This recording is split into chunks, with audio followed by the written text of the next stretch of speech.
പിതാവും പുത്രനും പരിശുദ്ധ സത്യദൈവത്തിൻ്റെ തിരുനാമത്തിൽ ആമേൻ. കർത്താവിൽ പ്രിയപ്പെട്ടവരെ, അവിടെ കുറച്ച് ദിവസമായി ക്രിസ്മസിൻ്റെയൊക്കെ കാലവുമൊക്കെ ആയിട്ട് എല്ലാവർക്കും തിരക്കെ ആയിരുന്നിരിക്കണം. അതുകൊണ്ടൊക്കെയാണ് ഞാൻ കുറച്ച് നീട്ടി വെച്ചു. എനിക്കും സ്വകാര്യമായ പല കാര്യങ്ങളുമൊക്കെ ഉണ്ടായിരുന്നു. വീട് സംബന്ധമായിട്ടൊക്കെ ഉള്ള കാര്യങ്ങളുണ്ട്. അതുകൊണ്ടൊക്കെ കുറച്ച് ദിവസം കഴിയട്ടെന്ന് വിചാരിച്ചു. അതുകൊണ്ട് എല്ലാവർക്കും പുതുവർഷത്തിൻ്റെ എല്ലാ മംഗളങ്ങളും ആശംസകളും ഒക്കെ നേരുന്നു. എല്ലാ സമൃദ്ധമായ ഒരു അനുഗ്രഹപ്രദമായ ഒരു വർഷം ഈ വർഷം മുഴുവനും 2025 മുഴുവനും അങ്ങനെ ആയിരിക്കട്ടെ എന്ന് ആശംസിക്കുന്നു, പ്രാർത്ഥിക്കുന്നു.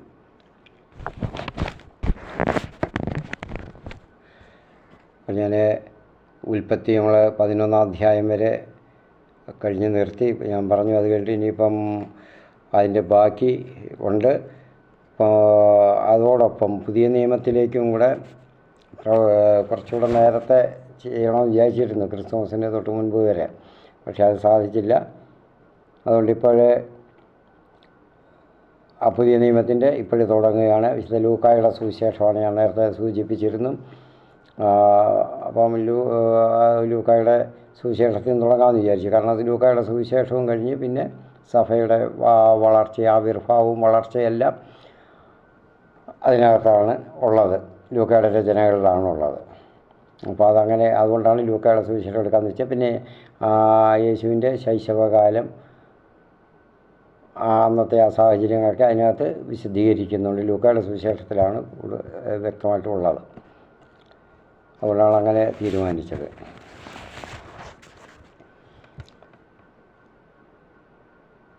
നമുക്ക് ലൂക്കായുടെ സുവിശേഷത്തിന് ഒരു ആമുഖമായിട്ട് ചില കാര്യങ്ങൾ പറയാനുണ്ട്. വിശുദ്ധ ലൂക്കായുടെ രചനകൾ 2 എണ്ണമാണ് രചനകൾ. ബാക്കിയുള്ളവരുടെയൊക്കെ ഓരോന്നാണ്. പിന്നെ ലെറ്റേഴ്സ് ഉണ്ട്, അവരുടെ ലേഖനങ്ങൾ, അത് വേറെ. അതൊക്കെ ചെറിയ ചെറിയ ലെറ്റേഴ്സ്. പക്ഷേ ഇവിടെ ലൂക്കായ്ക്ക് 2 രചനകളുണ്ട്. ഒന്ന് വിശുദ്ധ സുവിശേഷം, 2 അപ്പസ്തോല പ്രവർത്തനങ്ങൾ എന്നറിയപ്പെടുന്നത്. അതായത് സഭയുടെ ഈ സുവിശേഷത്തിൻ്റെ തുടർച്ചയാണ് സഭയുടെ ആവിർഭാവം. അത് എങ്ങനെയുണ്ടായി, എങ്ങനെയാണ് അത് സഭയായിട്ട് വളർന്നു വികസിച്ചു, കർത്താവ് യേശു പ്രസ്താവിച്ചിരുന്നത് പോലെ വികസിച്ചു എങ്ങനെയായിരുന്നു എന്നുള്ളതെല്ലാം വിശദമാക്കുന്നതാണ് രണ്ടാമത്തെ ആ വാല്യം. അപ്പോൾ 2 വാല്യങ്ങളാണ്. ഒന്ന് സുവിശേഷം, ഒന്ന് ശ്ലീഹന്മാരുടെ പ്രവർത്തനങ്ങൾ അല്ലെങ്കിൽ അപ്പസ്തോല പ്രവർത്തനങ്ങൾ. അപ്പോൾ ഈ സുവിശേഷവും ഈ അപ്പസ്തോല പ്രവർത്തനങ്ങളും എല്ലാം ഏതാണ്ട് ഒരേ കാലത്ത് തന്നെ അടുത്തടുത്ത സമയങ്ങളിൽ തന്നെ എഴുതപ്പെട്ടു എന്നാണ് പണ്ഡിതമതം. അതായത് AD 80-നും 90-നും ഇടയ്ക്ക് ഏഷ്യ മൈനറിൽ അല്ലെങ്കിൽ ഗ്രീസിൽ വെച്ച്, ഇതിൽ രണ്ടിലേതെങ്കിലും ഒരു സ്ഥലത്ത് വെച്ച് എഴുതിയിരിക്കാമെന്നാണ്. അപ്പം POC ബൈബിളിൽ പറയുന്നത് AD 70-ന് ശേഷം ഗ്രീസിൽ വെച്ച് എഴുതിയെന്നാണ്. അപ്പോൾ ഗ്രീസിലോ ഏഷ്യ മൈനറിലോ വെച്ച് എഴുതിയെന്നാണ് കൂടുതലും എഴുതപ്പെട്ടു എന്നാണ് പൗരസ്ത്യ സഭകളിലെ ഒക്കെ പണ്ഡിതർ പറയുന്നത്. അതിലേതിലെങ്കിലും ഒന്നായിരിക്കും. അത് AD 80-നും 90-നും ഉള്ള ഇടയ്ക്കുള്ള സമയമാണ്. അത് 70-ന് ശേഷമാണ് POC പറയുന്ന പോലെ. എന്നാലും കുറച്ചുകൂടെ വ്യക്തത ഇതാണ്, 80-നും 90-നും ഇടയ്ക്ക് ആയിരിക്കണം. കാരണം അതിൽ ഇനി വരുന്നുള്ള അതിൻ്റെ ചരിത്ര സാഹചര്യങ്ങളെല്ലാം ജെറുസലേമിൻ്റെ റോമ സാമ്രാജ്യത്തിനെതിരായിട്ടുള്ള പ്രവർത്തനങ്ങൾ, പിന്നെ ജെറുസലേമിൽ സംഭവിച്ചത്, പിന്നെ ജെറുസലേമിൻ്റെ നാശം, ഇതെല്ലാം കഴിഞ്ഞ് ഏകദേശം അതൊക്കെ ഒന്ന് ഒതുങ്ങിയപ്പോഴത്തേക്കൊക്കെ ആയിരിക്കണം എഴുതിയിരിക്കാൻ സാധ്യതയുള്ളത്. അപ്പോൾ ജനങ്ങളെല്ലാം പല വഴിക്കായിട്ട് അവിടെ നിന്നൊക്കെ പിരിഞ്ഞു. അതൊക്കെ നമ്മൾ അടുത്ത 2-ാം വാള്യത്തിൽ നമുക്ക് കാണാം. അതുകൊണ്ട് അതിനെപ്പറ്റി വിശദീകരിക്കുന്നില്ല. അപ്പോൾ വിശുദ്ധ ലൂക്കയുടെ വിജാതീയ, അതായത് യഹൂദനല്ലായിരുന്നു, വിജാതീയർ എന്ന് പറയുമ്പോൾ യഹൂദനല്ലാത്തവരെയാണ് അവർ അന്ന് വിജാതീയരെന്ന് പറഞ്ഞിരുന്നത്. അത് ആ ജാതിയിൽ അല്ലാത്തവർ, ആ സമൂഹത്തിൽ അല്ലാത്തവർ. അപ്പോൾ അങ്ങനെ ഉള്ള മാതാപിതാക്കളിൽ നിന്ന് അന്ത്യോക്യയിൽ എന്ന് പറയുമ്പോൾ ഇന്നത്തെ സിറിയയുടെ ഭാഗമാണ്. അന്ത്യോക്യ സഭയുടെ പിന്നീടുള്ള ഒരു കേന്ദ്രവും അന്ത്യോക്യ ആയിരുന്നു. ഒരു പൗരസ്ത്യ കേന്ദ്രം അന്ത്യോക്യ ആയിരുന്നു. അപ്പോൾ അതിനുശേഷമാണ് റോമിലുമൊക്കെ അത് കേന്ദ്രമായി മാറിയത്. അപ്പോൾ അങ്ങനെ അന്ത്യോക്യയിൽ ജനിച്ചു. അപ്പോൾ മാതാപിതാക്കൾ വിജാതീയരായിരുന്നുവെങ്കിലും പിന്നീട് ലൂക്ക യേശുവിൻ്റെ പ്രബോധനങ്ങളിലും അതിനെ പറ്റി അറിവിലുമൊക്കെ ആകർഷനായി ശിഷ്യനായി. അത് യേശുവിൻ്റെ കാലത്തല്ല, ശിഷ്യനായി എന്ന് പറഞ്ഞാൽ വിശ്വാസിയായി പൗലോസിൻ്റെയൊക്കെ 2ഉം 3ഉം 2-ാം പ്രേക്ഷിത യാത്ര, 3-ാമത്തെ പ്രേക്ഷിത യാത്രകളിലെല്ലാം സഹചാരിയുമായിരുന്നു എന്ന് ചരിത്രത്തിൽ കാണുന്നു. അദ്ദേഹത്തിൻ്റെ തന്നെ ചരിത്രത്തിൽ അദ്ദേഹം തന്നെ എഴുതിയിട്ടുള്ളതായിട്ട് കാണുന്നുണ്ട്, ആക്ട്സ് അല്ലേ. അതായത് പിന്നെ അപ്പോൾ ഇദ്ദേഹം ഒരു ലൂക്കായെ പറ്റി പൊതുവായിട്ട് പറയുമ്പോൾ അദ്ദേഹം ഒരു ഭിക്ഷക്കുവരനായിരുന്നു, വൈദ്യൻ ആയിരുന്നു, ചിത്രകാരനായിരുന്നു, പാണ്ഡിത്യമുള്ള ആളായിരുന്നു. അദ്ദേഹത്തിൻ്റെ രചനകളെല്ലാം വായിക്കാൻ നമുക്ക് അപ്പസ്തോല പ്രവർത്തനങ്ങളൊക്കെ ആക്ട്സൊക്കെ വായിക്കുന്നതിന് അതൊരു ചരിത്ര ആഖ്യായിക വായിക്കുന്ന പോലെ, ഒരു ചരിത്ര നോവൽ വായിക്കുന്ന പോലെ അത്ര ലളിതമായിട്ട് നല്ല ചേരുംപടി എല്ലാം ചേർത്ത് നല്ല ഭംഗിയായിട്ട് അതിൻ്റെ ഒരു വിവരണം, ചരിത്ര വിവരണമാണ്. നമുക്ക് സുവിശേഷവും ഏതാണ്ട് അതുപോലെ തന്നെയാണ്. കാരണം അത് മറ്റുള്ള രചയിതാക്കളെ പോലെയല്ല, അദ്ദേഹത്തിന് ഇച്ചിരികൂടെ നൈപുണ്യമുള്ള ആളായിരുന്നതുകൊണ്ട് നല്ല സരളമായ ഭാഷ, ഗ്രീക്ക് ഭാഷയിലെ, അത് നാടൻ സരളമായ ഭാഷ എന്ന് പറയുമ്പോൾ അതിന് കൊയ്നെ ഗ്രീക്കിൽ ആ ഭാഷ ശൈലിയിൽ നല്ല ഭംഗിയായിട്ട് എഴുതി, ആർക്കും വായിച്ച് മനസ്സിലാക്കാവുന്ന രീതിയിലാണ്. അല്ലാതെ വലിയ കട്ടിയായിട്ടുള്ള വാക്കുകളൊന്നുമല്ല. അതാണ് കൊയ്നെ ഗ്രീക്കിൻ്റെ സരളമായ ഭാഷ എഴുതപ്പെട്ടതാണ്. അപ്പോൾ അദ്ദേഹം സഞ്ചാരിയും കൂടെ ആയിരുന്നു. അപ്പോൾ ഇതിന് തന്നെ ഈ പ്രവർത്തനങ്ങൾക്കൊക്കെ അദ്ദേഹം സുവിശേഷം എഴുതുന്നതിന് തന്നെ അദ്ദേഹം പല പലസ്തീന ദേശങ്ങൾ, റോമ സാമ്രാജ്യത്തിൻ്റെ ചില ഭാഗങ്ങളൊക്കെ അപ്പോഴതിനോടനുബന്ധിച്ച് ഏഷ്യ മൈനറിലൊക്കെ ധാരാളം സഞ്ചരിച്ചു. അപ്പം പലസ്തീന പ്രദേശങ്ങളൊക്കെ, യഹൂദ്യ പ്രദേശങ്ങളൊക്കെ, ഗലീലി പ്രദേശങ്ങളൊക്കെ അദ്ദേഹം സഞ്ചരിച്ച് വിവരങ്ങളൊക്കെ ശേഖരിച്ചു. കാരണം അദ്ദേഹം ക്രിസ്തുവിൻ്റെ ശിഷ്യനല്ലായിരുന്നു. ക്രിസ്തുവിൻ്റെ കാലത്തിന് ശേഷമാണ് അദ്ദേഹം സഭയിലേക്ക് വിശ്വാസം സ്വീകരിച്ച് വരുന്നതെന്ന് നമുക്ക് അനുമാനിക്കേണ്ടിയിരിക്കുന്നു ഇന്ന്. അപ്പോൾ എല്ലാം ശേഖരിച്ച് അദ്ദേഹം തെളിവുകളൊക്കെ ശേഖരിച്ചു. അതിൻ്റെ വിവരണങ്ങൾ, ദൃക്സാക്ഷി വിവരണങ്ങൾ, അങ്ങനെയാണല്ലോ പാരമ്പര്യമായിട്ട് കാലാകാലമായിട്ട് പാരമ്പര്യങ്ങൾ വാമൊഴി പാരമ്പര്യങ്ങൾ, ഇതെല്ലാം വിവരങ്ങളെല്ലാം ശേഖരിച്ചാണ് അദ്ദേഹം ഒരു വസ്തുനിഷ്ഠമായിട്ട് ഒരു ശാസ്ത്രീയമായി തന്നെ ഉള്ള ഒരു രചനയാണ് അദ്ദേഹം ചെയ്തിരിക്കുന്നത്. അത് വായിക്കുമ്പോൾ നമുക്ക് മനസ്സിലാകുന്നു. മറ്റുള്ളവരുടെയൊക്കെ മറ്റു സുവിശേഷകർ അപ്പോഴപ്പോൾ ഓരോ പ്രവർത്തനങ്ങൾ, യേശുവിൻ്റെ ഓരോ പഠിപ്പിക്കലുകൾ, ഓരോ പ്രബോധനങ്ങൾ, ഓരോ പ്രവർത്തനങ്ങൾ, ചെയ്തികൾ, ഇതെല്ലാം സംഭവങ്ങളെല്ലാം ഓരോന്നായിട്ട് എഴുതി. അത് നമുക്ക് കാണുമ്പോൾ അറിയാം. അപ്പോഴപ്പോഴും ഓരോ സ്ഥലത്തും ഓരോ സംഭവങ്ങളായിട്ട് എഴുതിയിരിക്കുകയാണ്. അതിനൊരു തുടർച്ച, കണ്ടിന്യൂവേഷൻ, ഒന്നിനൊന്ന് ബന്ധമായിട്ടുള്ളൊരു തുടർച്ച കാണാൻ പ്രയാസമാണ് പല ഭാഗങ്ങളിലും. അപ്പം ഇവിടെ അങ്ങനെയല്ല, എല്ലാം ഒരു തുടർച്ചയായിട്ട് ക്രമാനുഗതമായിട്ടാണ്. അദ്ദേഹം തന്നെ അദ്ദേഹത്തിൽ പറയുന്നുണ്ട്, സുവിശേഷം 1-ാം ആരംഭത്തിൽ അദ്ദേഹം പ്രാരംഭം പറയും, നമ്മുടെ ഇടയിൽ നിറവേറിയ കാര്യങ്ങളുടെ വിവരണം എഴുതാൻ അനേകം പേർ പരിശ്രമിച്ചിട്ടുണ്ടല്ലോ. അതാകട്ടെ ആദ്യം മുതൽ തന്നെ വചനത്തിൻ്റെ ദൃക്സാക്ഷികളും ശുശ്രൂഷകരുമായിരുന്നവർ നമുക്ക് ഏൽപ്പിച്ച് തന്നിട്ടുള്ളതനുസരിച്ചാണ്. അല്ലയോ ശ്രേഷ്ഠനായ തെയോഫിലോസ്, എല്ലാ കാര്യങ്ങളും പ്രാരംഭം മുതൽക്കേ സൂക്ഷ്മമായി പരിശോധിച്ചതിന് ശേഷം എല്ലാം ക്രമമായി നിനക്കെഴുതുന്നത് ഉചിതമാണെന്ന് എനിക്ക് തോന്നി. അത് നിന്നെ പഠിപ്പിച്ചിട്ടുള്ള വചനങ്ങളുടെ വിശ്വസ്തതയെക്കുറിച്ച് നിനക്ക് ബോധ്യം വരാനാണ്. അപ്പോൾ ഈ തെയോഫിലസ് എന്ന് ഉള്ള ആളെ എന്തോ ആരായിരിക്കണമെന്നുള്ള നമുക്ക് വ്യക്തമായൊരു സൂചന കിട്ടാൻ പ്രയാസമാണ്. കാരണം അത് പണ്ഡിതർ, ദൈവശാസ്ത്ര പണ്ഡിതർ പലതും പല വിരുദ്ധത്തിലാണ് പറയുന്നത്. അപ്പോൾ ഏതായിട്ട് എനിക്ക് തോന്നുന്നത്, ഞാനല്ല മറ്റുള്ളവരുടെ കാര്യമില്ല, കാരണം ഞാൻ പറഞ്ഞല്ലോ പലരും പല വിധത്തിലാണ് അതിൻ്റെ. കാരണം വ്യക്തമായ ഒരു സ്പഷ്ടമായ ഒരു സൂചന ഒരിടത്തും ഇല്ല. അപ്പോൾ അദ്ദേഹം ഈ റോമൻ സർക്കാരിൻ്റെ, ഗ്രീക്കുകാരനാണ്, റോമൻ സർക്കാരിൻ്റെ തന്നെ ഏറ്റവും ഉന്നതനായ, അതായത് ഒരു ഉപദേഷ്ടാവ് ആയിരുന്നിരിക്കണം, ലീഗലായിട്ടും എല്ലാം മറ്റ് ഭരണപരമായിട്ടുള്ള കാര്യങ്ങളും എല്ലാം ഉപദേശം കൊടുക്കുന്ന ഒരു നമുക്കിപ്പോൾ അറ്റോർണി ജനറൽ എന്നോ ഒക്കെ പറയുന്ന പോലെ ഒക്കെ ഉള്ളവർ നല്ലൊരു പൊസിഷനിലുള്ള ആളായിരുന്നു. പക്ഷേ രഹസ്യമായിട്ട് അദ്ദേഹം ക്രിസ്ത്യാനിയായിരുന്നിരിക്കണം. പരസ്യമായിട്ടൊന്നും പറ്റത്തില്ല. അത് ഞാൻ നേരത്തെ എൻ്റെ ആ വീഡിയോകളിൽ ഞാൻ മുൻപുള്ള യേശുവിൻ്റെ കാലത്തെ ആ ജനനകാലത്തെ അന്നത്തെ രീതികളൊക്കെ ഞാൻ പ്രസ്താവിച്ചിരുന്നല്ലോ. മതത്തിൻ്റെയൊക്കെ സാഹചര്യങ്ങളും കാര്യങ്ങളുമൊക്കെ വിവിധ മതങ്ങളുടെ, റോമൻ സാമ്രാജ്യത്തിലെ എല്ലാ മതങ്ങളും അനുവദിച്ചിരുന്നു. അവർക്ക് ഒരു ബഹുസ്വരത ഉള്ള ഒരു സമൂഹങ്ങളാണ് ഈ റോമൻ സാമ്രാജ്യത്തിലെല്ലാ മതങ്ങളും എല്ലാ അതിലും ഉണ്ടായിരുന്നത്, എല്ലാം അനുവദിച്ചിരുന്നു. പക്ഷേ അവർ സംശയത്തോടും ഇച്ചിര ഈർഷ്യയോടും കണ്ടിരുന്ന യഹൂദ മതത്തെയായിരുന്നു. കാരണം യഹൂദ അവർ മറ്റൊന്നും നോക്കത്തില്ല, ആരാധിക്കത്തില്ല. ചക്രവർത്തിയാണ് സേവ്യർ, രക്ഷകൻ എന്നുള്ള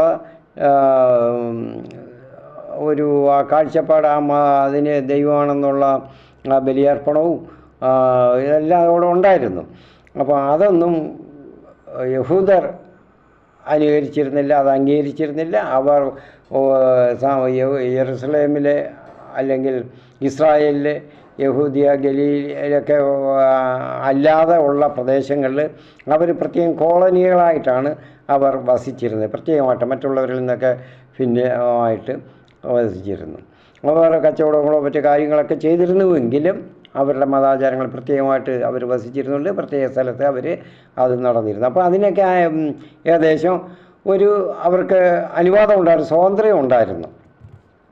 പക്ഷേ ക്രിസ്തുമതം വന്നപ്പോൾ ക്രിസ്തു മതത്തിന് തീർത്തും എതിരായിരുന്നു റോമൻ ഭരണകൂടം, സാമ്രാജ്യ ഭരണകൂടം. ക്രിസ്തുമതത്തിന് തീർത്തും അവർ സംശയത്തോടെ കണ്ടു, അത് ദ്രോഹമായിട്ട് കണ്ടു, ശത്രുതയോടെ കണ്ടു. അങ്ങനെയാണ് അവർ ഇടപെട്ടിരുന്നത്. അതിൻ്റെ കാരണം യേശു എന്ന രക്ഷകൻ, അഗസ്റ്റസ് സേവിയർ എന്നുള്ള അഗസ്റ്റസ് സീസർ ആണ് രക്ഷകൻ എന്ന് എന്നുള്ള ഒരു ഇമേജ് റോമൻ സാമ്രാജ്യത്തിലുണ്ടാക്കിയെടുത്തപ്പോൾ ആ സമയത്ത് യേശുവാണ് രക്ഷകൻ, ലോകരക്ഷകൻ, ലോകത്തിലെ സകല ജനതകൾക്കും വേണ്ടി ഉള്ള രക്ഷകനായിട്ട് ആവിർഭവിച്ചിരിക്കുന്നു എന്നറിഞ്ഞപ്പോൾ അത് പ്രയാസം വരും, അറിയാമല്ലോ. അപ്പോൾ അതാണ് ക്രിസ്തുമതത്തിനോടുള്ള ഏറ്റവും അവർക്ക് വിദ്വേഷം വന്നത്. അപ്പം വളരെ കഠിനമായിട്ട് ക്രൂരമായിട്ട് പീഡിപ്പിക്കുകയായിരുന്നു. ഞാൻ നേരത്തെ അതെല്ലാം വിശദീകരിച്ചു, ഒന്നുകൂടെ പറഞ്ഞു പോയി സമയം വന്നപ്പോൾ. അപ്പോൾ പറഞ്ഞിട്ടുണ്ട്. അപ്പോൾ ആ വീഡിയോകളെല്ലാം കാണുമ്പോൾ ഞങ്ങൾ അതൊക്കെ പഠിച്ചിട്ട് വേണം ഇത് കേൾക്കാൻ. അപ്പം പഠിക്കുന്നവരുണ്ടോയെന്ന് എനിക്കറിഞ്ഞൂടാ, പഠിക്കണം. ഇത് ഞാൻ ഒന്നുകൂടെ പറയുകയാണ്, ഈ വീഡിയോകളൊക്കെ നിങ്ങൾ മറ്റുള്ളവർക്കൂടെ ഷെയർ ചെയ്ത് കൊടുക്കണം. ചിലപ്പോൾ ജോലികളൊക്കെ പോകുന്നവർ, സമയമില്ലാത്തവരൊക്കെ ഉണ്ട്, അവരൊക്കെ സമയമുള്ളപ്പോൾ കേൾക്കാനായിട്ട് അവരെ പ്രേരിപ്പിക്കണം. എല്ലാവരും ഇതിനെപ്പറ്റി അറിയട്ടെ, വിശുദ്ധ ബൈബിൾ എന്നത് എന്താണെന്ന് അറിയട്ടെ. ആ വാക്ക് പോലും എന്താണെന്ന് ബൈബിൾ എന്നുള്ളത് അറിയാൻ വയ്യാത്തവരൊക്കെ ഇപ്പോൾ കമൻറ്റുകളൊക്കെ ഇടുന്നുണ്ട്, ഓരോ ഓരോ കാര്യങ്ങളൊക്കെ ഇടുന്നുണ്ട്, ഓരോ ചെറിയ ചെറിയ റീലുകളൊക്കെ ഇട്ട് അതൊക്കെ കാണിക്കുന്നുണ്ട്. അവർക്ക് ക്രിസ്ത്യാനികളാണെന്ന് പറയുന്നെങ്കിലും പലർക്കും അവർക്ക് ബൈബിൾ എന്താണെന്ന് അറിയുന്നില്ല, ആ വാക്കിൻ്റെ അർത്ഥം പോലും അറിഞ്ഞുകൂടാ. എന്തിനാണെന്ന് പോലും അറിഞ്ഞു. ഇതൊക്കെ എങ്ങനെയാണെന്ന് പോലും അറിയാൻ വയ്യാത്ത ഒരു രൂപം, ഒരു വസ്തുവിൻ്റെ, ഒരു ഇമേജിൻ്റെ അതിൻ്റെ ഒരു രൂപം നമ്മൾക്ക് മനസ്സിൽ ഇല്ലെങ്കിൽ പിന്നെ എങ്ങനെയാണ് അതിനെപ്പറ്റി വിമർശിക്കാനോ അഭിപ്രായം പറയാനോ സാധിക്കുക? സാധാരണ ബുദ്ധിയുള്ളവർക്ക് പറ്റത്തില്ല, ഒരു കോമൺ സെൻസ് ഉള്ളവർക്ക് പറ്റത്തില്ല. അല്ലാത്തവർ ഞാൻ അവരെ ആരെയും കുറ്റം പറയുകയല്ല, ദുഷിച്ച് പറയുകയല്ല, കുറ്റം പറയുകയാണ്, ദുഷിച്ച് പറയുകയല്ല. കാരണം അതങ്ങനെ ചിന്തിക്കരുത്. പക്ഷേ ഞാനൊരു സാമാന്യ ബുദ്ധിക്ക് നിരക്കുന്ന രീതിയിൽ, യുക്തിക്ക് നിരക്കുന്ന രീതിയിൽ ഞാൻ പറയുകയാണ്. ബൈബിൾ എന്ന് പറഞ്ഞ വാക്കിൻ്റെ അർത്ഥം അറിയാൻ വയ്യാത്തവരും, ബൈബിൾ എന്ന് പറഞ്ഞാൽ എങ്ങനെ രൂപപ്പെട്ടു എന്ന് അറിയാൻ വയ്യാത്തവരും എങ്ങനെയാണ് അതിനെ വിമർശിക്കുന്നത്? ക്രിസ്ത്യാനിയായിരുന്നു കൊണ്ട് മെത്രാന്മാർ പടച്ച് വിടുന്നതാണെന്നൊക്കെ പറയുന്നത്, അങ്ങനെ ഒക്കെ പറഞ്ഞൊക്കെ വിടുന്നവരോ ഇടയ്ക്ക് ഒരു വീഡിയോ ഞാൻ കണ്ടു. ഇന്നലെയാണ് കണ്ടത്. അങ്ങനെ നോക്കിയപ്പോഴുണ്ട് പെട്ടെന്ന് ഫേസ്ബുക്കിൽ കണ്ടു. കഷ്ടം എന്ന് അല്ല എന്ത് പറയാൻ, അവർക്ക് ശരിയായിട്ടുള്ള പഠിക്കാൻ വയ്യ, പഠിക്കാനുള്ള വലിയ ധാർഷ്ട്യം അതിന് അങ്ങനെ ഞങ്ങൾ ചെയ്യത്തില്ല, അത് മെത്രാന്മാരുണ്ടാക്കുന്നതാണ്, പോപ്പുണ്ടാക്കുന്നതാണ് ഇതൊക്കെ. ചരിത്രം പഠിക്കണം, ആദ്യം ചരിത്രം പഠിക്കണം. എൻ്റെ ആ വീഡിയോകളൊക്കെ കേട്ടാലൊക്കെ തന്നെ അറിയും. ചരിത്രം പഠിച്ചിട്ട്, അത് ഞാൻ എപ്പോഴും പറഞ്ഞല്ലോ, ഓരോന്നിൻ്റെയും ചരിത്രം പഠിക്കണം, ചുറ്റുപാടുകൾ സാഹചര്യങ്ങളെല്ലാം പഠിക്കണം. അത് എന്നിട്ട് വേണം മതത്തെ പഠിക്കണം. അതുകൊണ്ടാണ് ഞാൻ ഇതിൻ്റെ സാഹചര്യങ്ങളും ചുറ്റുപാടുകളും എല്ലാം യേശുവിൻ്റെ ജനനകാലത്തുള്ള സംഭവങ്ങളാണ് ഞാൻ ആ വീഡിയോകളിലൊക്കെ കാണിച്ചത്. ഇനി യേശു പ്രായപൂർത്തിയായി പൊതുജീവിതത്തിലേക്ക് ഇറങ്ങിയപ്പോഴുള്ള കാര്യം പിന്നീട് ഞാൻ പറയാം. പിന്നീട് അത് പറയും. അപ്പോഴത്തെ അന്നത്തെ രാഷ്ട്രീയ സാഹചര്യങ്ങളും കാര്യങ്ങളും സാംസ്കാരികമായിട്ടുള്ള കാര്യങ്ങളും സാമ്പത്തിക കാര്യങ്ങളും എല്ലാം അപ്പോഴും ഒന്നും കൂടെ ഒന്ന് പറയേണ്ടി വരും. അപ്പോഴത്തെ അതുള്ള പറഞ്ഞു. അപ്പം അത് പഠിക്കാതെ ഇതൊന്നും പറയാൻ പറ്റത്തില്ല. ബൈബിളിൽ മറ്റുള്ളവരാണ് സ്നാനം ഏറ്റെങ്കിലും പറ്റത്തുള്ളൂ. ഇതൊക്കെ സ്നാനമെന്ന് പറയുന്നത് നല്ലത് തന്നെയാണ്, പക്ഷെ ഞാനതിനെ വിമർശിക്കുന്നില്ല. പക്ഷെ അത് എങ്ങനെ ഉണ്ടായി, എങ്ങനെയാണെന്നുള്ളത് അറിയണം. മാമോദീസായെ കുറ്റം പറയുമ്പോൾ മാമോദീസ എന്ന് പറയുന്ന പള്ളിക്കകത്ത് അതൊക്കെ എങ്ങനെയാണ് അതിൻ്റെ കാരണം എന്ത്, സാഹചര്യങ്ങൾ ആ രീതിയിൽ പരിണാമം വന്നതെങ്ങനെ എന്നൊക്കെ മനസ്സിലാക്കണം. യുക്തിക്ക് നിരക്കാത്ത കാര്യങ്ങളും ചുമ്മാ അതിനെയൊക്കെ ഞാൻ പറയുന്നത്, കേസറിയായിൽ വെച്ച് കർത്താവ് പറഞ്ഞു നരകശക്തികളൊന്നും ഇതിലോട്ട് അടിക്കത്തില്ല, ഈ പാറമേലാണ് ഞാൻ സ്ഥാപിക്കുന്നത്. കേപ്പായോടെ പറഞ്ഞത്, കേപ്പാ നീ പാറയാകുന്നു ഈ സഭയിൽ ഞാൻ സഭ സ്ഥാപിക്കുന്നത്. അപ്പോൾ സാത്താൻ അന്ന് മുതൽ പ്രവർത്തിക്കുന്നുണ്ട് ഇതിനെതിരായിട്ട്. അത് പലരിലൂടെയും പല വിധത്തിലാണ് പ്രവർത്തിക്കുന്നത്. കാരണം സാത്താൻ്റെ സാമ്രാജ്യം സ്ഥാപിക്കാൻ അവൻ ബന്ധപ്പെടുകയാണ്. ദൈവസാമ്രാജ്യത്തിന് പകരം അവൻ്റെ സാമ്രാജ്യം സ്ഥാപിക്കണം, ദൈവരാജ്യത്തിന് പകരം. അതാണ് മനുഷ്യൻ്റെ ഹൃദയങ്ങളിൽ ആണ് ദൈവരാജ്യം, സാമ്രാജ്യം. ആ സാമ്രാജ്യത്തിന് പകരം അവൻ്റെ സാമ്രാജ്യം സ്ഥാപിക്കാനാണ് അവൻ ബന്ധപ്പെടുക. അതിന് ആരെങ്കിലുമൊക്കെ കിട്ടുന്നുണ്ട്, ഇഷ്ടംപോലെ കിട്ടുന്നുണ്ട്. ഇഷ്ടംപോലെ ആളുകൾ അവർ പോലെ ഇങ്ങനെ കൂട്ടങ്ങൾ വന്നുകൊണ്ടിരിക്കുന്നുണ്ട്, ഓരോരോ കൂട്ടായ്മകൾ പല പേരിൽ. യേശു ക്രിസ്തു സ്ഥാപിച്ച അത് യേശു പിതാവ് ആശീർവദിച്ച് ഒന്നേ ഉള്ളൂ, അത് യേശുവിലൂടെ സ്ഥാപിച്ചതാണ്. അത് അതിന് രണ്ട് പക്ഷമൊന്നുമില്ല, വേറെ ഒന്നും വെറുതെ ചിന്തിക്കേണ്ടത്. അതിനകത്തൊരു മറുത്തൊരു ചോദ്യത്തിനുള്ള അവകാശമില്ല, ആധികാരികതയില്ല. പഠിച്ചിട്ട് വേണം പറയാൻ. അതുകൊണ്ട് ഞാൻ പലപ്പോഴും പറഞ്ഞിട്ടുണ്ട്, പഠിക്കണം അതിനെപ്പറ്റി. അപ്പോൾ ഞാൻ ആ വീഡിയോകളെല്ലാം കണ്ടാൽ തന്നെ ഏകദേശം കേട്ടാൽ തന്നെ ഏകദേശം മനസ്സിലാകും. സംശയമുള്ളവർക്ക് വിളിച്ച് ചോദിക്കാൻ വേണ്ടിയിട്ട് ഇൻ്റർനെറ്റിൽ ആരും വിളിക്കരുത് തന്നെ, അതെനിക്ക് ശല്യമാണ്. അത് യാത്രയിൽ ഒട്ടും വിളിക്കരുത്. ഒരു 4 മണിയൊക്കെ ആയിക്കഴിഞ്ഞാൽ തീർത്തും അതിന് ശേഷം വിളിക്കരുത്.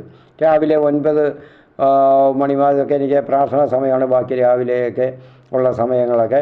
അപ്പോൾ രാവിലെ 9 മണി മുതൽ ഒരു 3 മണി വരെയുള്ള സമയത്ത് ഈ സൗകര്യമുള്ളപ്പോൾ തീർച്ചയായിട്ടും ഞാൻ അറ്റൻഡ് ചെയ്യും. അപ്പോൾ ലാൻഡ് ഫോണിൽ മൊബൈലിൽ വിളിച്ചാൽ മതി. എൻ്റെ നമ്പർ ഞാൻ പലപ്പോഴും പറഞ്ഞിട്ടുണ്ട്. അല്ലാതെ ഇൻ്റർനെറ്റിൽ വിളിച്ചാൽ ഞാൻ എടുക്കുകയില്ല. കാരണം എനിക്ക് പല അനുഭവങ്ങളും ഉണ്ടായി. ഇൻ്റർനെറ്റിൽ ഓരോരുത്തർ നമ്മുടെയൊക്കെ മലയാളികളല്ല, അല്ലാതെ മറ്റ് സംസ്ഥാനങ്ങളിലുള്ളവർ, തമിഴ്നാട്ടിൽ നിന്നുമല്ല, തമിഴ്നാട്ടിലുള്ളവരൊക്കെ വിളിച്ചാലൊക്കെ മാന്യമായിട്ടാണ്. അവരൊക്കെ സംസാരത്തിലല്ല, ചില ദൃശ്യങ്ങളൊക്കെ അങ്ങനെയൊക്കെ ഇടുന്ന, ഞാൻ ഇന്നതൊന്നും പറയുന്നില്ല. അവരൊക്കെ അപ്പോൾ എനിക്ക് അങ്ങനെ ഭാഷകൾ അറിയാവുന്നത് അവർ അങ്ങനെ അങ്ങ് വിളിക്കുന്ന. പക്ഷേ അതിലൊന്നും എന്നെ നമ്മളെ കിട്ടത്തില്ല, നമ്മൾ ഇതിനൊന്നും ഉള്ളതല്ല. അവർ വിളിക്കുകയല്ല, നെറ്റിൽ ഇങ്ങനെയുള്ള കാഴ്ചകൾ അവർ കാണിക്കുകയാണ്. അപ്പോൾ അതുകൊണ്ട് പറയാൻ വിഷമമുണ്ട്. അവിടെ അങ്ങനെ ആരും ഇൻ്റർനെറ്റിൽ അതുകൊണ്ട് വിളിക്കരുത്. ഇങ്ങനെയുള്ള ശല്യങ്ങൾ ഉള്ളതുകൊണ്ട് ഞാൻ ഇൻ്റർനെറ്റിൽ വിളിച്ചാൽ ഞാൻ എടുക്കുകയില്ല, ആരായാലും അറ്റൻഡ് ചെയ്യത്തില്ല. അത് കേരളത്തിൽ നിന്നായാലും ഇനിയും അത് സാധിക്കത്തില്ല.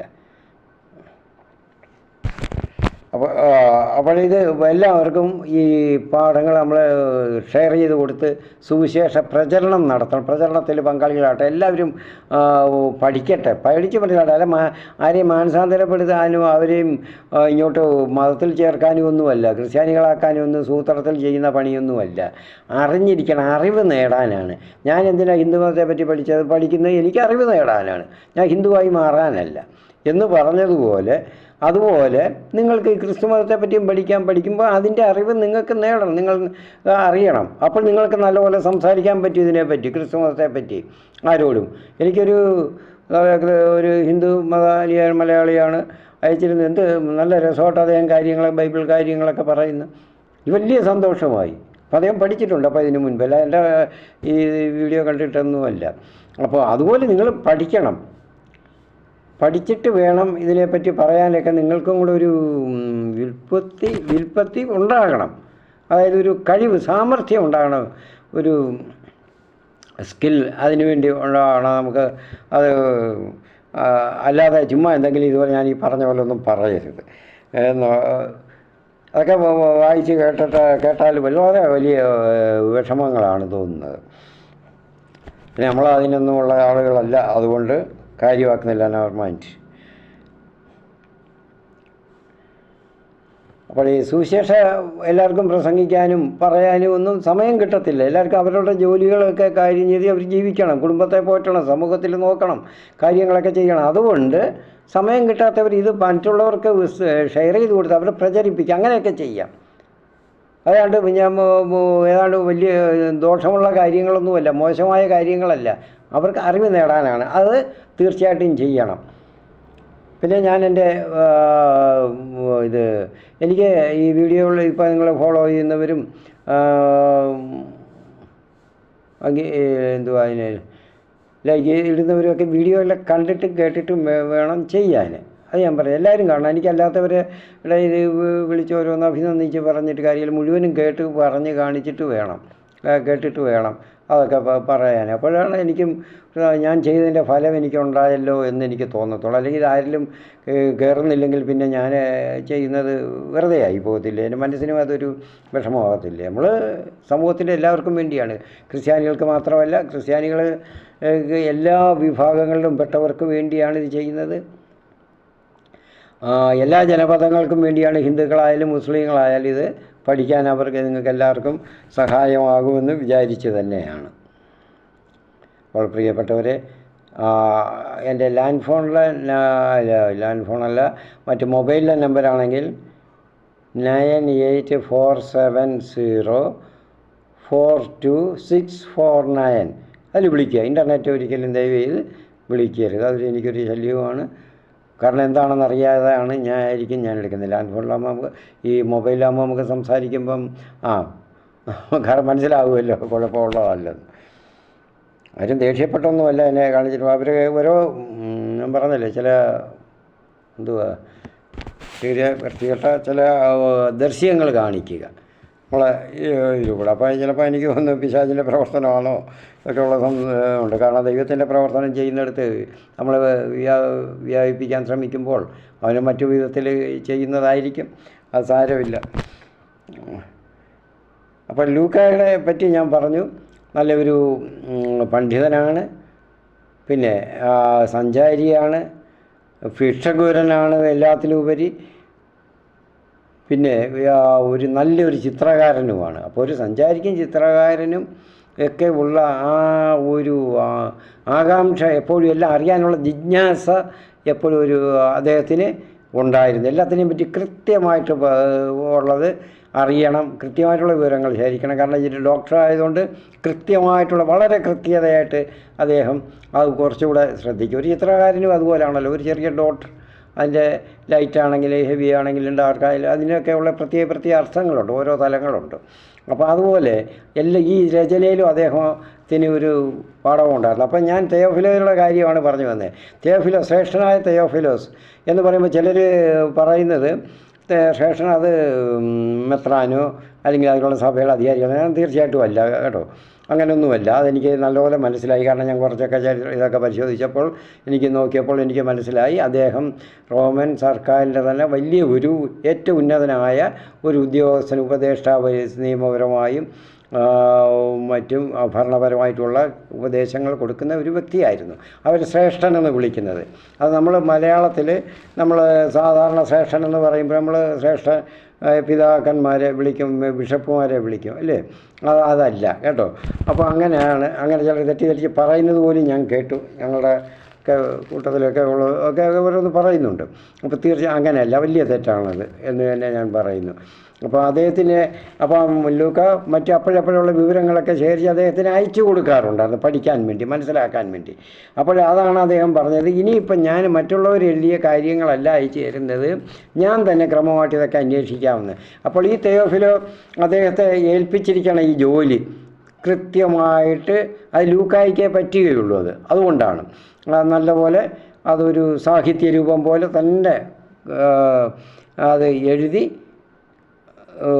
അയച്ചു തരണം. മുഴുവനായിട്ട് ക്രിസ്തുവിൻ്റെ ഒരു ചരിത്രം തന്നെ വേണം പഠനങ്ങളുടെ, അത് വേണമെന്ന് ആവശ്യപ്പെട്ടു. അതുകൊണ്ട് അത് അയച്ചു തരാമെന്നാണ് അദ്ദേഹം പറയുന്നത്. ഞാൻ എഴുതി അയച്ചു തരുന്നുണ്ട്. പറഞ്ഞിട്ടുള്ളതെല്ലാം തന്നെ പലരും എഴുതാൻ ശ്രമിച്ചിട്ടുണ്ട്. എന്നാലും ഒരു ക്രമാനുഗതമായിട്ട് ഞാൻ നേരത്തെ പറഞ്ഞ പോലെ തന്നെ വന്നിട്ടില്ല. ഇനി അങ്ങനെയാണ് അദ്ദേഹം സുവിശേഷത്തിലും അത് പ്രത്യേകമായിട്ട് കാണാൻ പറ്റും. അദ്ദേഹത്തിൻ്റെ രചനകൾ രണ്ടുമിലും അങ്ങനെയാണ് കാണാൻ പറ്റുന്നത്.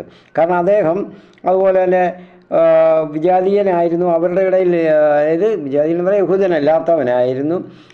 അതുകൊണ്ട് അങ്ങനെ യഹൂദരല്ലാത്തവർ ക്രിസ്തുമതം സ്വീകരിച്ചപ്പോൾ അവർക്ക് ആ സഭയിലൊക്കെ ഉണ്ടായിരുന്ന അവരുടെ ആ സ്ഥിതി വിവരങ്ങൾ, ആവശ്യങ്ങൾ എല്ലാം അദ്ദേഹത്തിന് നല്ലവണ്ണം അദ്ദേഹം മനസ്സിലാക്കാൻ കഴിയുന്ന ആളായിരുന്നു. അതുകൊണ്ടാണ് ഇത് വിജാതീയർക്കും വേണ്ടി അദ്ദേഹം കൂടുതലായിട്ട് കാര്യങ്ങളൊക്കെ അത് എഴുതിയിരുന്നു. അതായത് ജാതീയ ക്രിസ്ത്യാനികൾക്ക് വേണ്ടി, വിജാതീയർക്ക് വേണ്ടി. അത് കാരണം ക്രിസ്തുമതം സ്വീകരിക്കാത്ത യഹൂദരല്ലാത്ത മറ്റ് ജാതി സമൂഹങ്ങളിൽ നിന്ന് ക്രിസ്തുമതം സ്വീകരിച്ചവർ, അങ്ങനെയൊക്കെയുള്ളവരെയാണ് അങ്ങനെ പറയുന്നത് ജാതീയ ക്രിസ്ത്യാനികളെന്ന് പറയുമ്പോൾ. അപ്പോൾ അങ്ങനെ അവരുടെയൊക്കെ ആവശ്യങ്ങളും അവരുടെയൊക്കെ സ്ഥിതി വിവരങ്ങളെല്ലാം അദ്ദേഹത്തിന് നല്ലവണ്ണം മനസ്സിലാക്കിയിരുന്നു അദ്ദേഹം.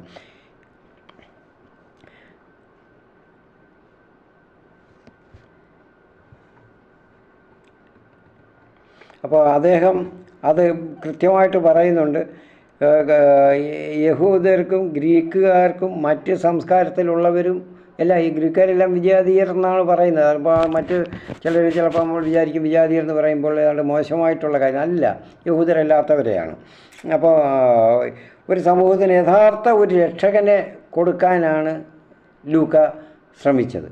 ആ രക്ഷകനെ കാണിച്ചു കൊടുക്കാനാണ്, അത് ആരാണെന്നുള്ളത്. അപ്പോൾ അങ്ങനെ എല്ലാ സമൂഹത്തിനും, ലോകം മുഴുവനും വേണ്ടി ആ രക്ഷകൻ, ലോകം മുഴുവനും വേണ്ടിയുള്ള ആ രക്ഷകൻ യേശുവാണ്. യേശുവിൽ മാത്രമാണ് അത് കാണാൻ കഴിയുന്നത്. യേശുവാണ് രക്ഷകൻ. യഹൂദരുടെ പഴയ നിയമത്തിൽ, യഹൂദർക്ക് നമ്മുടെ ക്രിസ്ത്യാനികളുടെ അതിൽ പഴയ നിയമത്തിൽ രക്ഷകനെ നൽകുമെന്ന് പ്രവാചകന്മാർ മുഖേന പരിശുദ്ധാത്മാവ് പലപ്പോഴും പിതാവിൻ്റെ ആത്മാവ് അവരിലൂടെ അറിയിച്ചിരുന്നു, അത് ഉദ്ഘോഷിച്ചിരുന്നു, അതിനൊക്കെ സാക്ഷ്യം കൊടുത്തിരുന്നു അവർ.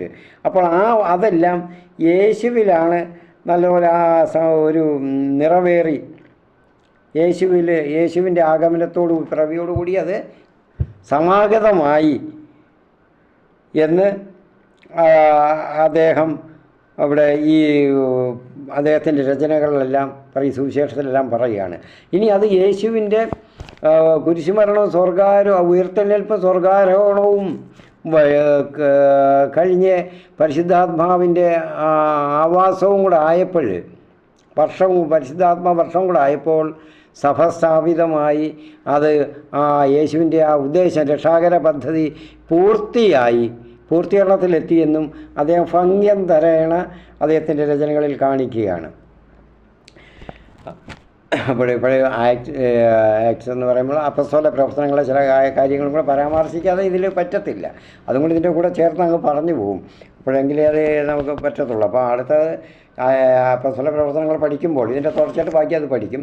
ആഴ്ചയിൽ ഒരു 2 ദിവസം പുതിയ നിയമവും 2 ദിവസം പഴയ നിയമവും എന്നാണ് ഞാൻ ഉദ്ദേശിക്കുന്നത്, ഉൽപ്പത്തിയുടെ ബാക്കി. അപ്പോൾ അങ്ങനെയാണ് ഉദ്ദേശിക്കുന്നത്. അതിനെ ദൈവം അനുഗ്രഹിക്കുന്നെങ്കിൽ അത് ഭംഗിയായിട്ട് ചെയ്യണമെന്ന് വിചാരിക്കുന്നു. അത് നിങ്ങളും കൂടെ സഹകരിക്കണം. കാരണം എല്ലാവരും മറ്റുള്ളവർക്ക് ഷെയർ ചെയ്ത് കൊടുത്തൊക്കെ അതിന് എല്ലാവരിലും കൂടെ വ്യാപിപ്പിക്കണം.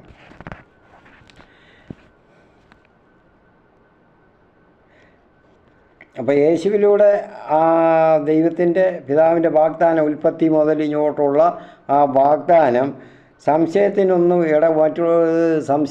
ഇടയില്ലാത്ത വിധം അദ്ദേഹം 1-ാം വാല്യമായ സുവിശേഷത്തിൽ സമർത്ഥിക്കുന്നു.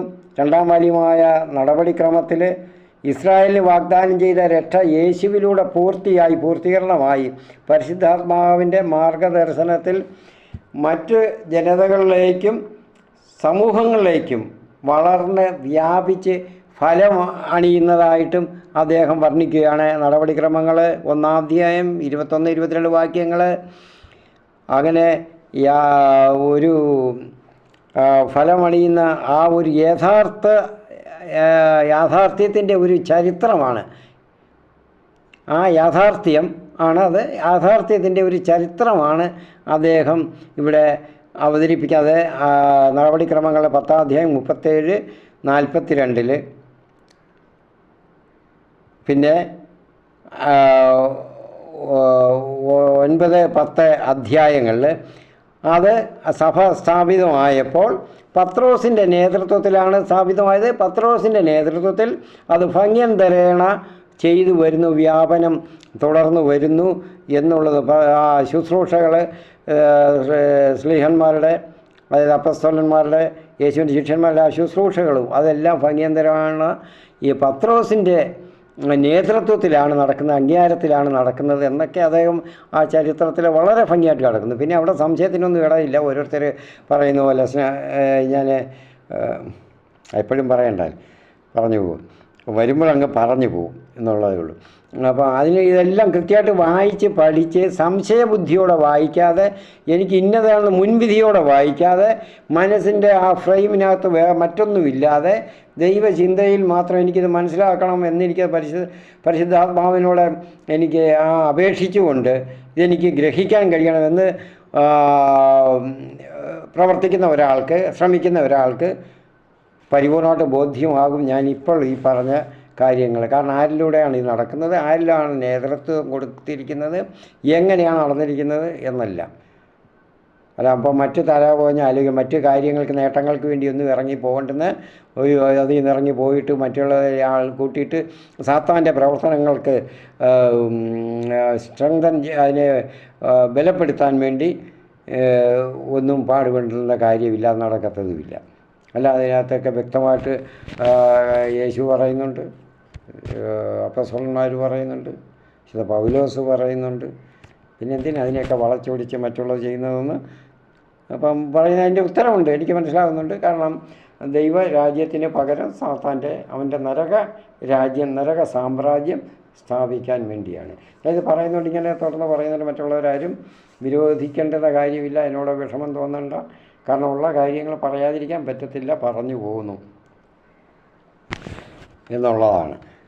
ഇവർ പറയും മറ്റുള്ളവരെ നമ്മൾ പറഞ്ഞിട്ട് കാര്യം, മറ്റുള്ളവരെയൊന്നും ആളുകളെയൊന്നും അങ്ങനെ പ്രത്യേകിച്ചൊന്നും പറയുന്നില്ല. അവർക്ക് നല്ല മനുഷ്യരാണ്, നല്ല വിശ്വാസികളാണ് എല്ലാവരും. അവരൊക്കെ നല്ല പ്രവർത്തനങ്ങൾ ചെയ്യുന്നു, യേശുവിന് സാക്ഷ്യം നൽകുകയാണ്. എത്രയോ കൂട്ടത്തിൽ കവലകളിലും മറ്റുള്ളിടത്തുമൊക്കെ അങ്ങ് അറ്റത്ത് പത്രോസിൻ്റെയൊക്കെ പിൻഗാമികളാണെന്നും പറഞ്ഞുകൊണ്ടൊക്കെ നിൽക്കുന്നവരുമൊക്കെ ചെയ്യാൻ ഒരു കാരണവശാലും ചെയ്യത്തില്ല. അതിനുള്ള മടിയും ഒരു ക്ഷന്തവിബോധവും ഉള്ളവരെ ഒക്കെ ഇവർ ചെയ്യുന്ന കാണുമ്പോൾ അവരെയൊക്കെ ഉടനെ കെട്ടിപ്പിടിച്ച് ആദരിക്കാനേ തോന്നത്തുള്ളൂ. പക്ഷേ ഒരു കാര്യം മനസ്സിലാക്കണം, താങ്കൾ ധരിച്ചിരിക്കുന്നത് അതിന് നേതൃത്വം നൽകുന്നവർ എങ്ങനെയുള്ളവരാണെന്ന് അവർ മനസ്സിലാക്കുന്നില്ല. തെറ്റാണോ ശരിയാണോ എന്നുള്ളത്. പറയുന്ന കാര്യങ്ങൾ ശരിയാണ്, പക്ഷേ ഈ സഭയ്ക്ക് എതിരായിട്ട് പറയാൻ പാടില്ല, അത് തെറ്റാണ്. കാരണം ബൈബിളിന് വിരുദ്ധമാണ് അപ്പോഴത്. ബൈബിൾ ഇപ്പോഴൊന്നും ഉണ്ടായതല്ല, അന്ന് സഭയും സ്ഥാപിതമായി കഴിഞ്ഞിട്ടാണ് ഇതൊക്കെ അങ്ങനെ എഴുതി വന്നത്, അല്ലാതെ ആർക്കും വേണ്ടിയല്ല. ഇതൊക്കെ 1600 വർഷക്കാലവും അത് അംഗീകരിച്ച് നടത്തിയിരുന്നവരുമാണ് എല്ലാവരും. അതൊക്കെ ഞാൻ നേരത്തെ വീഡിയോകളിൽ പറഞ്ഞിട്ടുണ്ട്. പ്രിയപ്പെട്ടവരെ, മറ്റു വീഡിയോകളും കൂടെയൊക്കെ ഒന്ന് സംശയം വരുമ്പോൾ ഒന്ന് ശ്രദ്ധിക്കണം. നമുക്ക് സമയം പോകുന്നു. ഞങ്ങൾക്കിവിടെ നെറ്റ് പ്രോബ്ലം ഉണ്ട്. ഇവിടെ ഇതിന് VIയുടെയും എയർടെലിൻ്റെ എല്ലാത്തിൻ്റെ ഒരു പ്രോബ്ലം കുറച്ച് നാൾ കൊണ്ട് വന്നു. ഇവിടെ അടുത്തൊരു ടവർ വന്നതുകൊണ്ട്, ടവർ വന്നപ്പോഴത്തേക്ക് എനിക്ക് നെറ്റിൻ്റെ പ്രോബ്ലം വളരെ വലുതായിട്ട് വരികയാണ്. ഇവിടെ ചെയ്ത് എയർടെലിൻ്റെ ഒരു ടവർ വന്നപ്പോഴത്തേക്ക് അപ്പോൾ നെറ്റ് തീർത്തും കിട്ടാതായി, ഒന്നിൻ്റെയും കിട്ടുന്നില്ല. അപ്പോൾ അത് ഇച്ചിരി പ്രശ്നമുണ്ട്. അതുകൊണ്ട് ഞാൻ നിർത്തുകയാണ്. ഒരു വളരെ നീട്ടുന്നില്ല. ബാക്കി ഭാഗം അടുത്ത പ്രാവശ്യം പറയാം. അപ്പോൾ ഇത്രയും പ്രാഥമികമായിട്ടുള്ള മറ്റു വിവരണങ്ങൾ ഇനിയും ആവശ്യമില്ലല്ലോ, ഈ കാര്യങ്ങൾ പറഞ്ഞു പോകാം. അപ്പോൾ ആമുഖം ഒരു 2-3 എപ്പിസോഡിൽ ആകും എന്ന് ഞാൻ വിചാരിക്കുന്നു. ഇതൊരു അരമണിക്കൂറൊക്കെ വീതമുള്ളത്. നമുക്ക് പ്രാർത്ഥനയോടുകൂടി നമുക്ക് സമാപിക്കാം. സ്തോത്രം. Hallelujah, hallelujah. നന്ദി, നന്ദി, നന്ദി യേശുവേ, നന്ദി, നന്ദി. സ്തോത്രം കർത്താവേ. ഇത്രത്തോളം ഇതിനെല്ലാം ഞങ്ങളെ പ്രാപ്തരാക്കിയ കാരുണ്യത്തിന് നന്ദി. പുതുവർഷം തന്ന് ഞങ്ങളെ അനുഗ്രഹിച്ചതിന് നന്ദി കർത്താവേ. ഞങ്ങളുടെ എല്ലാ കാര്യങ്ങളും ഞങ്ങൾ അയോഗ്യരായിട്ട് ഉള്ളതും ഞങ്ങൾ എന്നാൽ ആഗ്രഹിക്കാത്തതുമായ എന്തെല്ലാം നന്മകളെ ഈ വർഷം അവിടുന്ന് ഞങ്ങൾക്ക് ചെയ്യാനിരിക്കുന്നത്. കഴിഞ്ഞ വർഷവും ഞങ്ങൾക്ക് ധാരാളമായിട്ട് ഞങ്ങൾ ആവശ്യപ്പെടാത്തത് തന്നെ എന്നുള്ള നന്മകൾ, ഞങ്ങൾക്ക് ലഭിക്കാൻ സാധ്യതയില്ലെന്നറിയുന്ന നന്മകൾ പോലും അവിടുന്ന് ഞങ്ങൾക്ക് എല്ലാവർക്കും തന്നെ എല്ലാ ജനതകൾക്കും അവിടുന്ന് ചെയ്തു. പക്ഷേ കർത്താവേ, ഈ വർഷവും അതിനേക്കാൾ ഉപരിയായിട്ട് നന്മകളാണ് അവിടുന്ന് ഞങ്ങൾക്ക് ഒരുക്കി വെച്ചിരിക്കുന്നതെന്ന് ഞങ്ങൾ കാണുന്നു കർത്താവേ. ആ പ്രത്യാശ തന്ന് അനുഗ്രഹിച്ചതിന് കർത്താവേ, ഞങ്ങൾ അവിടത്തേക്ക് കൃതജ്ഞതയും സ്തോത്രവും അർപ്പിക്കുന്നു. സ്തോത്രം. ഹല്ലേലൂയ. ഞങ്ങളുടെ ചുറ്റുപാടുമുള്ള രോഗികൾ, ഞങ്ങളുടെ ഇടപെടുന്ന ഞങ്ങളുടെ സമൂഹങ്ങളിലൊക്കെ ഉള്ള രോഗികൾ, ഞങ്ങളുടെ ഇടവകളിലൊക്കെ ഉള്ള രോഗികളെ എല്ലാം ഞങ്ങൾ അറിയുന്നവരെല്ലാം ഞങ്ങൾ സമർപ്പിക്കുന്നു. ഞങ്ങളുടെ ദേശങ്ങളിലുള്ളവരെയും ഞങ്ങൾ സമർപ്പിക്കുന്നു കർത്താവെ. രോഗങ്ങളായിട്ടും വേദനകളിലുമൊക്കെ ആയിരിക്കുന്നവർ, ഒറ്റപ്പെടുത്തൽപ്പെട്ട വേദനകളിൽ കഴിയുന്നവർ, പരിത്യജിക്കപ്പെട്ടവർ, അവരെല്ലാം ഞങ്ങൾ പ്രത്യേകമായിട്ട് ഞങ്ങൾ സമർപ്പിക്കുന്നു കർത്താവ്. അവരുടെ വേദനകളെല്ലാം അറിയുന്നവനായ അവിടുന്ന് കർത്താവായ യേശുവേ, രക്ഷക, അവിടുന്ന് അവർക്കെല്ലാം സാന്ത്വനം കൊടുക്കണമേ. രോഗികൾക്കൊക്കെ ആശ്വാസം കൊടുക്കണമേ, സൗഖ്യം കൊടുക്കണമേ. അവരുടെ ഭവനങ്ങളിലുമെല്ലാം സാന്ത്വനവും സന്തോഷവും സമാധാനവും എല്ലാം കൊടുത്ത് അവിടുന്ന് കൂടുതലായിട്ട് അവിടുന്ന് അവരെ വർദ്ധിപ്പിച്ച് അനുഗ്രഹിക്കുന്നതിന് വേണ്ടി കർത്താവെ അനുഗ്രഹിച്ചതിനായിട്ട് ഞങ്ങൾ അവിടുത്തെ സ്തുതിക്കുന്നു, സ്തോത്രം ചെയ്യുന്നു. അവിടത്തേക്ക് ഞങ്ങൾ സ്തുതിയുടെ ബലികൾ, ഞങ്ങൾ കൃതജ്ഞതയുടെ ബലികൾ ഞങ്ങൾ അർപ്പിക്കുന്നു. പിതാവേ, അവിടുത്തെ പുത്രനായ യേശു ക്രിസ്തുവിൻ്റെ നാമത്തിൽ ഞങ്ങൾ അർപ്പിക്കുന്ന ഈ ബലികളെല്ലാം അവിടുന്ന് സ്വീകരിച്ച് എല്ലാം ഞങ്ങൾക്ക് നൽകി അനുഗ്രഹിക്കുന്നതായിട്ട് ഞങ്ങൾ പ്രത്യാശയിൽ ഞങ്ങൾ കാണുന്നു. അവിടത്തേക്ക് സ്തുതിയും സ്തോത്രവും നന്ദിയും പുകഴ്ചയും കർത്താവായ യേശു ക്രിസ്തുവിൻ്റെ നാമത്തിൽ ഞങ്ങൾ സമർപ്പിക്കുന്നു. ആമീൻ.